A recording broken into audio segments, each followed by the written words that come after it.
Good evening. Welcome to the State of Business on Art Television with me, Tirantha Gunawardana. Let's take a look at today's headlines first. Committee to restructure Sri Lankan Airlines presents report to President. President Maithripala Sirisena declares open modern tea warehouse complex in Mullaeriyawa. Now news in detail. The Presidential Commission appointed to look into issues pertaining to Sri Lankan Airlines presented its report containing recommendations and proposals to President Maithripala Sirisena yesterday at the Presidential Secretariat. State Minister Eran Wickramaratne pointed out that special attention should be drawn towards rescheduling of loans and capital regeneration. In its report, the committee had recommended attention be focused on identifying an independent board of directors and administration, reforming the enterprise module, restructuring of human resources, establishment of an independent auditing mechanism, and cooperation in brand promotion. Chairman of the committee, State Minister Eran Wickramaratne, presented the report to the President in the presence of other committee members. The President expressed his thanks to the members of the committee for fulfilling their tasks within the time frame given.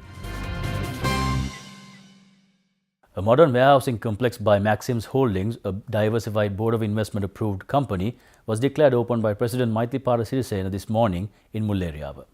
The brand new facility, built with a total investment of 2 billion rupees, is the first phase of a two-stage project that has a total storage capacity of 65,000 square feet. A business approved by the BOI, this tea factory will produce high-quality tea primarily for export. It will also provide packing facilities to small and medium sector tea plantations. President Sirisena, who unveiled the commemoration plaque to open the factory, engaged in an observation visit of the premises. The chairman of Maxim Holdings, former Sri Lankan ambassador to Russia, Dr. Saman Weerasinghe, and other office bearers were present at this occasion.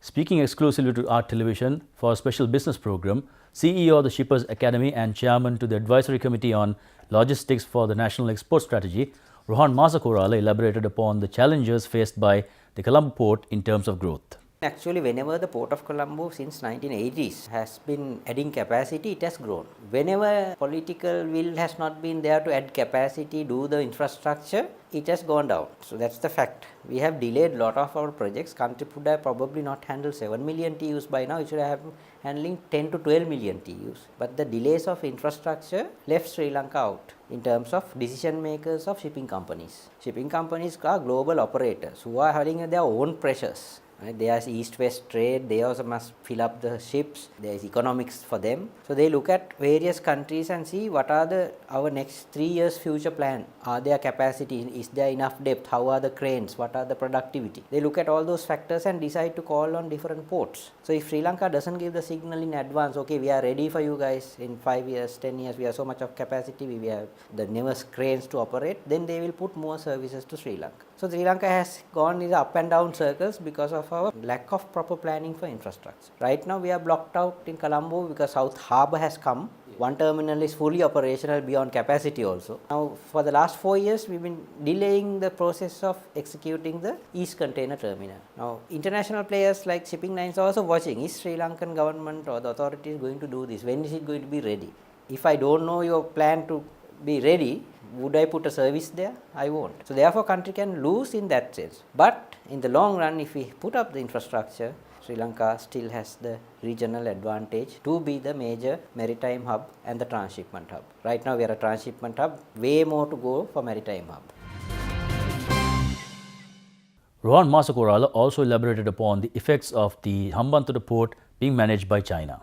As far as we Sri Lankans, we could never manage it without the partnering with China or some other party. Now that China has come in, China has global scale. China owns the second largest container fleet in the world. They own all types of other ships. They own massive amounts of cargo. They consume a lot of energy, raw material. So China's one of the key nodes in the Belt and Road Initiative is Hambantota. Now since they are a big partner of this country and a long-term commitment, I feel Hambantota can be turned around properly within the next 10 years by them, and they have the holding power also because it's a cash-rich country, not like Sri Lanka. If we held onto it, we would have been bleeding left, right and the center as an economy. But for China, it's nothing. So therefore, I see a positive sign where China can transform actually through Hambantota, Sri Lanka to become a maritime hub, not just a transshipment transshipment hub because it can bring in various kinds of bulk cargo, cruise ships, bunkering, RoRo already happening, that is vehicle transshipment, value added services, and of course they can also look at putting up an industrial zone. So I see very positive transformation in Hambantota in the long run because of our partnership with China. Whatever people say, that was the best option. Maybe there would have been minute here and there instead of 99 years, whether it should be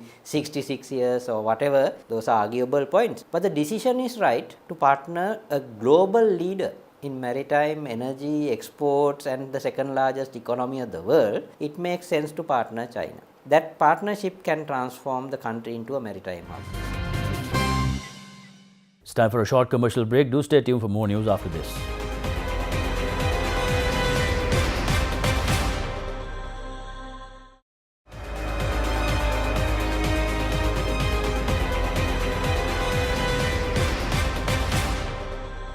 Welcome back.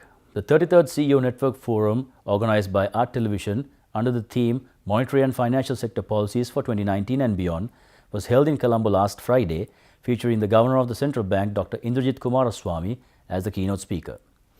While delivering his keynote address, Dr. Kumaraswamy expressed the following on Sri Lanka's borrowings in the past and the utilization of those funds. Borrowing is fine, but the problem was we borrowed and did not invest increasing tradable goods. That is, goods and services which either increase or which either earn or save foreign exchange. What happened basically is we borrowed commercially abroad at increasing quantities, and it all went into the non-tradable goods sector, into construction, into transport, increase in the public service, which almost doubled, and that's counted as growth as well.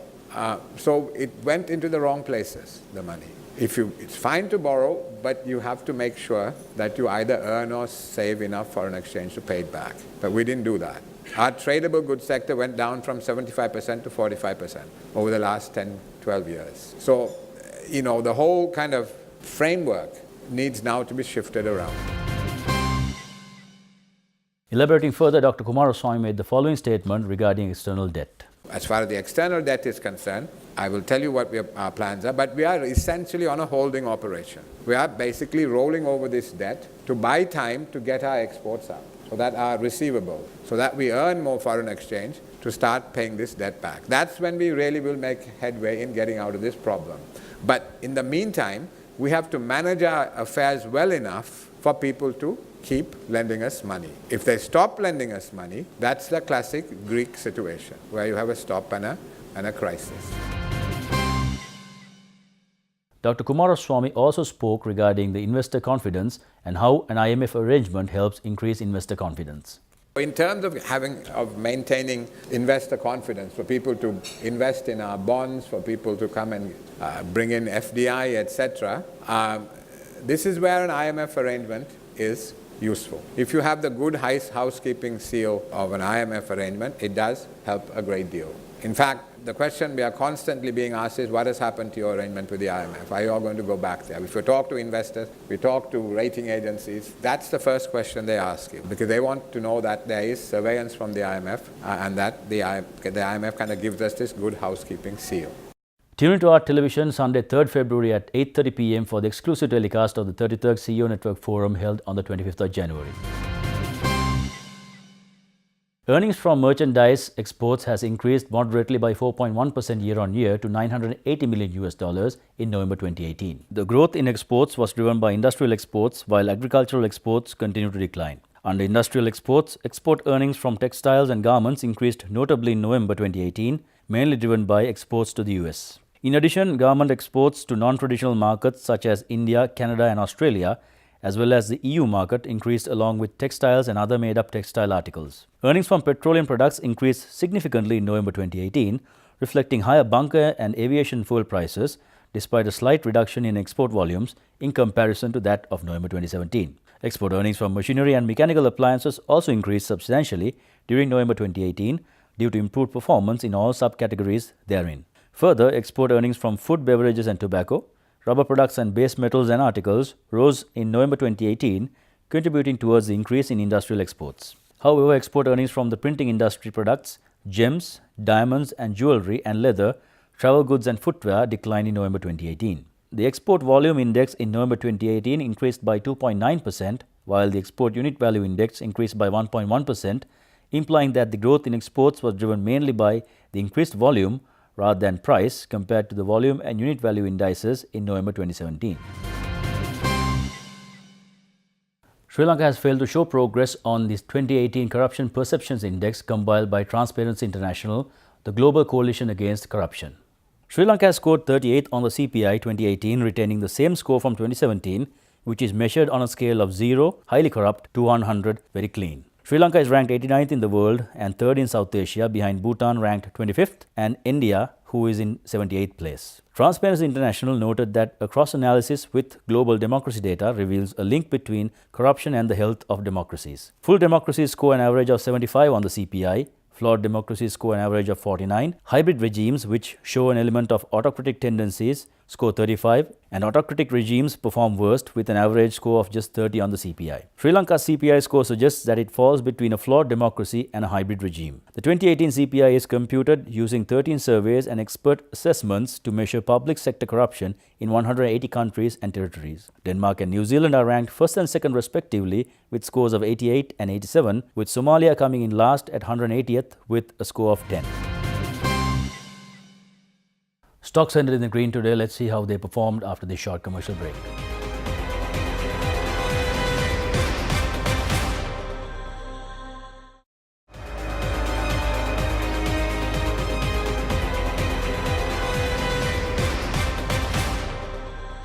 Welcome back.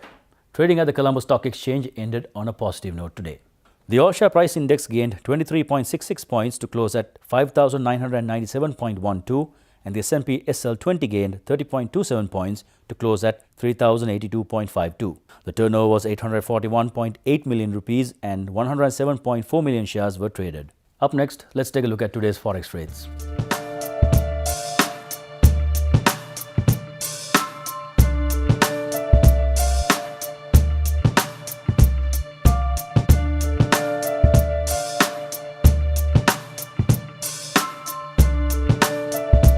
And that's all the news we have for you today. Do join us again tomorrow at the same time for more of the very latest on State of Business. Until then, take care. Good night.